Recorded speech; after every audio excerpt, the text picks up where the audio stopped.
The Mech Touch. Chapter 5137 Blasting Lances. The aliens locked in a struggle against the spirit of Bentime received a massive blow that shocked them to the core. The unexpectedly powerful outbursts from both the Macharia Excelsia and the Amaranto crushed their confidence and shocked them into retreat. None of the humans knew whether any ranking alien commander issued a general retreat, or whether the individual aliens spontaneously chose to pull back. Whatever the case, as soon as 6 Yurzen light cruisers and 1 crucial Pulmer heavy cruiser sustained heavy damage from machines that were only a fraction of their size, the remaining N Yurzen warships split up from each other and ran the hell away from the scary human capital ship. Given how much of a scare all of those fleeing Yurzens received, they might not stop warping away like their lives depended upon it until they finally exited the Corellic system entirely. Don't bother with chasing or eliminating the fleeing Yurzen warships. The remaining destroyers and light cruisers are too fast for us to catch up to them. General Verley spoke over the command net.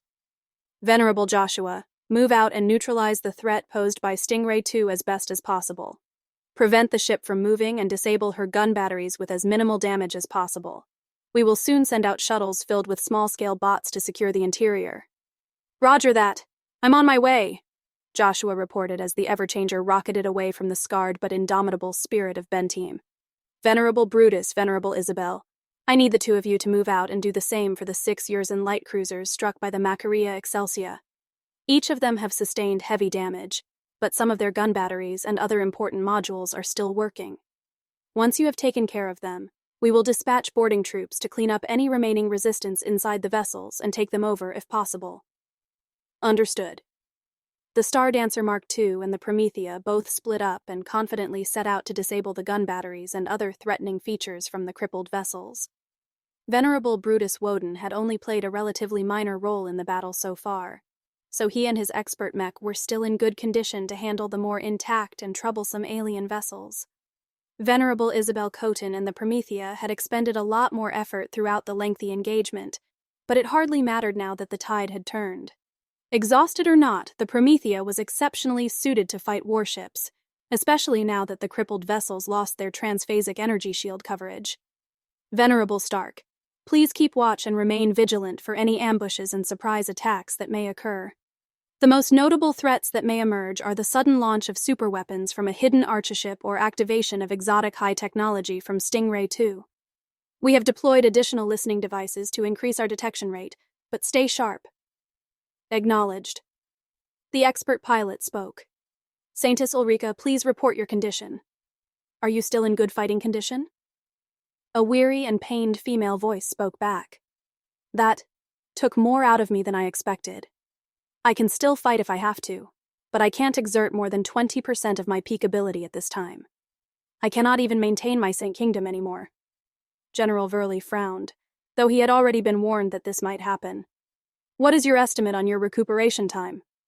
Weeks, maybe a month. I can't give you a more precise estimate. Understood. If possible, please remain visible and present a strong posture to anyone who may be watching. Even if our adversaries have guessed that you have lost most of your combat effectiveness, we still need to deter them as much as possible. I will do my best, but I won't be able to do the best possible job without an active Saint Kingdom. While the expert mechs moved into action, the spirit of Bentime did not remain idle. The ship turned around and approached within 30 kilometers of Stingray 2 before deploying her gravity net. This essentially prevented the damaged Pulmer heavy cruiser from re-engaging a warp drive or activating any other alien device that relied on spatial warping. The battle on this side of the Corellic system had essentially come to an end. There was no chance for the crippled warships to make a comeback. The Golden Skull Alliance had built up a lot of proficiency on how to safely secure and capture damaged alien vessels. So unless the aliens blew up their own vessels somehow, there was little chance that any complications might occur. The Transcendent Punishers all remained on standby while the expert mechs all undertook their own respective tasks. The Larkinsons directed special attention towards Stingray 2. Venerable Joshua carefully disabled the gun batteries that were largely unable to track or threaten his expert mech. At the same time, the Everchanger switched his design spirit to Lufa and amplified his glow to envelop the entire crippled and immobilized alien vessel. The trapped Pulmer crew members were probably unreconciled at their imminent defeat. They could be trying to overload their power reactors, arm any possible antimatter bombs that the vessel might be carrying, wipe all of the data in their alien computer systems, or try to board their escape vehicles. Whatever the case, under the calming influence of the Angel of Tranquility, it became a lot harder for the defeated Pulmers to summon the desire to offer any further resistance. Seeing that the situation on this side of the battlefield was under control, Vess relaxed and started to shift his attention to the much larger-scale battle taking place close to the original ambush site. The rest of the expeditionary fleet had begun its assault on the partially crippled Stingray 1 and the diminished Yurzen raiding fleet. The absence of a fair amount of destroyers and light cruisers did not seem to reduce the firepower of the main alien fleet too much, but the consequences were actually a lot more serious for the aliens in this confrontation. This was because the smaller and faster warships were actually a lot more suitable to repel small craft. The lack of a hefty amount of smaller and faster-firing gun batteries made it so that the tens of thousands of mechs approaching from a distance sustained a lot less interception fire than normal. Although the remaining warships still possessed plenty of guns that could eliminate a mech with a single direct hit, the mech forces of the Golden Skull Alliance had scattered their units like usual to reduce the loss rate. Having drawn a lot of lessons from their previous assault against the Wiednar raiding fleet, the mech forces entered the fray with additional adaptations compared to last time. For example, the mechs leading the charge this time consisted of Lancer mechs that carried special armaments this time. The familiar Transcendent Chargers flew alongside the Red Lances that debuted in battle for the first time. Regardless of their model, both groups of mechs were equipped with the specially developed transphasic blast lances at this time. The Larkinson clan invested 5 grams of phase water in each of these special lances. Although Dulo Voikin and the design department held high expectations for this specialized shield-breaking weapon, it still remained uncertain whether they were worth the expense. Compared to the Transcendent Chargers, the new Red Lances held their transphasic blast weapons with greater confidence. Their design spirits were entirely different. While the Transcendent Chargers were more suitable to be deployed against mechs due to their greater precision, the Red Lances were expressly designed to counter shielded warships due to receiving the support of the Phase King. The Red Lances soon overtook the other Lancer mechs with the help of their more modern and powerful flight systems. As the dozens of recently fabricated Lancer mechs flew closer, they attracted more attention from the aliens. Stingray 1's impressively accurate secondary laser cannon batteries managed to down 7 Red Lances alone before these new mechs had any opportunity to complete a single charge in their short lifetimes. Fortunately, the quantity of mechs barreling forth was so exaggerated that the Pulmer heavy cruiser spread its firepower and focused on eliminating other mechs as well.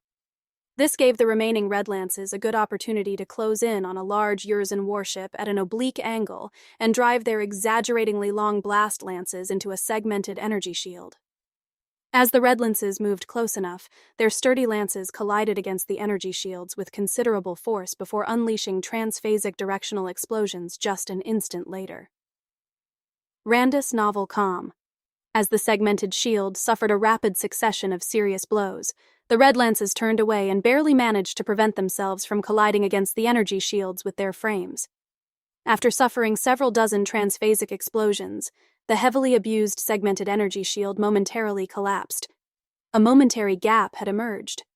Before the alien vessel could attempt to close it by shifting another segment in its place, a handful of charging Red Lances and Transcendent Chargers managed to pass through the main defensive layer of the Yurzen warship.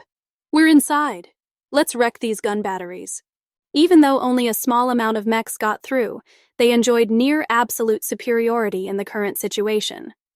Most of the large and powerful gun batteries were rendered completely defenseless, as they were physically unable to track or angle their muzzles towards the fast-moving mechs. The Lancer mechs employed multiple lances to wreck the most threatening gun batteries before using a shorter and handier spear to destroy the remaining gun batteries. Though the unprepared Yurzins quickly tried to relieve their mech infestation by calling back a couple of squadrons of starfighters, they were unable to move past the entanglement of hundreds of other mechs that were eager to cut them down. Elsewhere, the Golden Scullers intended to neutralize the threat posed by Stingray 1 as much as possible. They already had a fairly good estimation of how powerful she was by studying the performance of Stingray 2. While the ships possessed many individual differences, they both boasted a respectable amount of secondary laser cannon batteries that were good at taking out lots of mechs with precise but overwhelmingly powerful shots. A lot of ranged mechs had already begun to open fire on Stingray 1, but the multi-layered transphasic energy shields of the Pulmer homeship resisted the relatively weak attacks with remarkable efficiency. The only standard mechs that were able to deal more effective damage against this vessel were the nullifiers. But once Stingray 1 expressly concentrated her fire against the elite battlecrier mechs, the transphasic rifleman mechs quickly started to drop. The nullifier battalion hastily aborted its attack and pulled back before it lost too many of its elite mechs and mech pilots. Leave Stingray 1 to our ace mechs. The Jeddah Sandovar and the Royal Jeem are enough to contain this Pulmer warship. This was true to an extent. Without the support of the Macaria Excelsia's firepower, it would take a much longer time to exhaust Stingray 1's defenses. The Pulmers would have plenty of time to employ all sorts of dangerous countermeasures over the course of this fight. This was why a certain expert pilot decided to step forward and propose an alternative solution. Leave Stingray 1 up to me, Venerable Tusa Billingsley Larkinson spoke. I can take her down myself. I just need to make my Dark Zephyr bypass the enemy ship's energy shields. Are you being serious, Venerable Tusa? Your expert mech did not receive any recent upgrades that suggests that it has gained this capability. That's because it's not necessary. I can do it myself. Believe in me. It won't take long to see whether I'm right or wrong. I am already closing in on Stingray 1. As the Dark Zephyr danced around the laser beams that sought to intercept the elusive expert light skirmisher, Tusa actually could not guarantee that he would be able to do what he claimed. Nonetheless, the expert pilot boldly charged forward as he was determined to succeed this time.